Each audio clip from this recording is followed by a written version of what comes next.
America राष्ट्रपति Donald Trump सूचित करिसेंति जे तांको प्रशासन भारतीय चाउल एवं कानाडियान सार समेत विदेशी कृषि उत्पाद उपरे नूतन टैरिफ लागू करने विषय विचार करिपारे। ट्रम्प व्हाइट हाउस रे अनुष्ठित एक बैठक रे ही विवृत्ति दैछंती, जेउठारे चाषी माने अमेरिका बजार रे सस्ता विदेशी उत्पाद रो प्रभाव विषय अभियोग करथिले। अमेरिकीय चाषींको पई घोषणा करा जायथिबा $12 बिलियन रिलीफ पैकेज समय रे एही बैठक अनुष्ठित होइतिला। बैठक रे उपस्थित चाषी माने अभियोग करिसेंति जे किछि देश अमेरिका बजार रे कम मूल्य रे चाउल बिक्री करूछंती, जहा फल रे घरोई चाषी माननकु बहुत क्षति हेउछि। ट्रम्प उत्तर देइथिले सेमाने ठकुछंती। से सूचित करथिले जे ही अभियोग गुड़िकर तदंत कराजिबो एवं आवश्यक हेले टैरिफ लागू कराजिबो।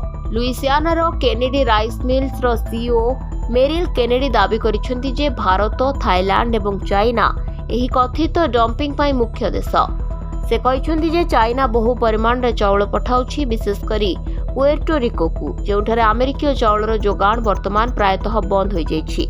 केनेडी कहिसेंति आमे वर्ष वर्ष धरी सेटरे चाउल पठाउ नहु। दक्षिण राज्यगुड़िकर चाषी माने खराब भावरे प्रभावित हेउछंती। Bureau report, Dinalipi live.